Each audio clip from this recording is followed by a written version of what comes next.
26 август асосгузори сулҳу ваҳдати миллӣ, пешвои миллат, президенти ҷумҳурии Тоҷикистон муҳтарам Эмомалӣ Раҳмон дар деҳаи ғайрати деҳоти Ҷура Раҳмонови шаҳри Турсунзода бинои муассисаи таҳсилоти миёнаи умумии рақами 49-ро мавриди истифода қарор доданд. иншоот сеошёна буда дорои 16 синфхонаи таълимӣ, китобхона, ҳуҷраҳои корӣ, маҷлисгоҳ бо 100 ҷойи нишаст, озмоишгоҳ, синфхонаи компютерӣ, китобхона, ошхона ва дигар ҳуҷраҳои ёрирасон мебошад. муассисаи нави таълимӣ барои 850 хонанда дар ду баст пешбинӣ шудааст.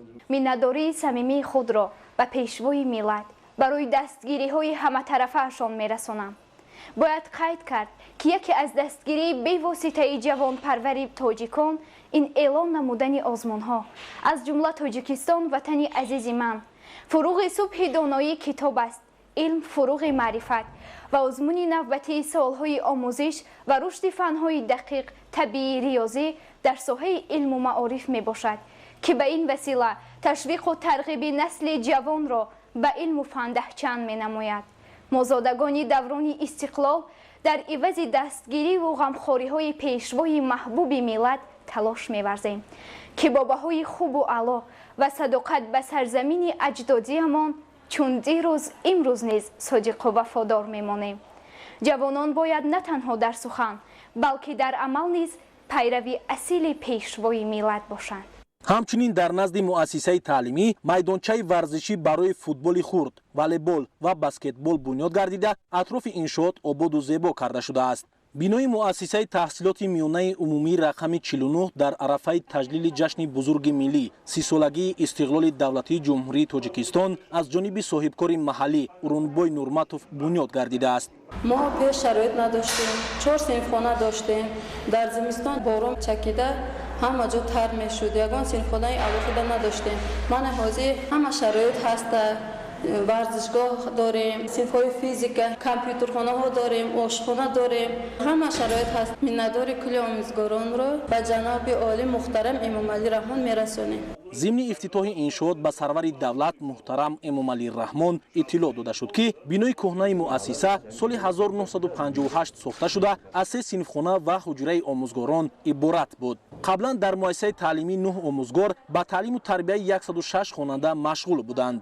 дар мактаби кӯҳна норасоии ҷойи нишаст барои хонандагон ва набудани имкони созгори таҳсил аз мушкилоти асосӣ дониста мешуд. мо шукргузорӣ мекунем ки дар як ватани тинҷу осуда, обод, ором ва дар зери осмони мусаффо зиндагӣ мекунем. инсон ҳар як зарра хоку ҳар қатра оби ватан дил мебанданд ки бе он наметавонад хушбахту бахтиёр бошад. дар арафаи 30-солагии истиқлолият ҷаноби олӣ пешвои миллат Эмомалӣ Раҳмон барои омӯзгорони ҷавон як муассисаи бо шароитҳои хуб туҳфа кардан кӯшиш мекунем ки барои тарбияи насли наврас сидқан машғул мешавем ва ба хизмати ватан ҳамеша омода бошем.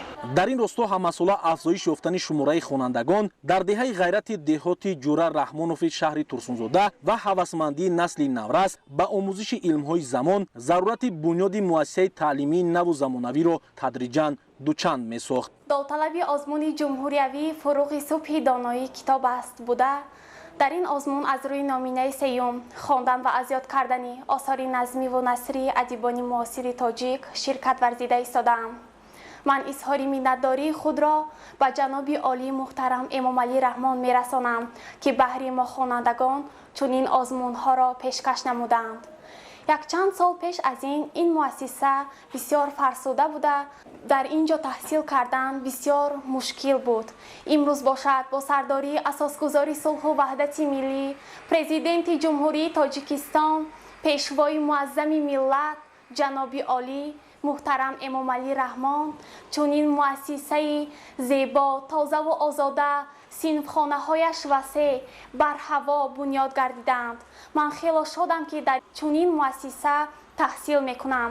президенти ҷумҳурии Тоҷикистон муҳтарам Эмомалӣ Раҳмон иқдоми соҳибкори маҳаллиро шоистаи таҳсин ва намунаи ибрат хонда дар арафаи ҷашни 30-солагии истиқлоли давлатии ҷумҳурии Тоҷикистон ва рӯзи дониш ифтитоҳи иншоотро тӯҳфаи арзанда ба омӯзгорону хонандагон ва қадами устувор дар самти рушди соҳаи маорифи шаҳр маънидод намуданд. ما آموزگاران شاد از آن هستیم که با اشتراک پیشوای ملت محترم امام علی رحمان این بارگاه علم و معرفت با تمام شرایطش در عرفه روز دانش به ما تقدیم کرده شد. مهیا گشتن شرایط ضروری از هر یک نفر آموزگار در جاده تعلیم و تربیت خوانندگان مسئولیت دوچند را تقاضا می کند. وابسته به این ما آموزگاران جوان کوشش میکنیم که برای تربیت نمودن نسل نورس سهم خود را گذاریم. باید گفت که با استفاده از امکان سازگار تعلیم و تربیت، آموزگاران با حس بلند برای در روحیه خودشناسی و خودآگاهی تربیت نمودن نسل نورس کوشش کرده در این راستا آینده سازان وطن نیز در دایره 20 ساله آموزش و رشد فنهای طبیعت شناسی دقیق و ریاضی به آموزش علمهای زمان نیز بیشتر توجه ظاهر میکنند.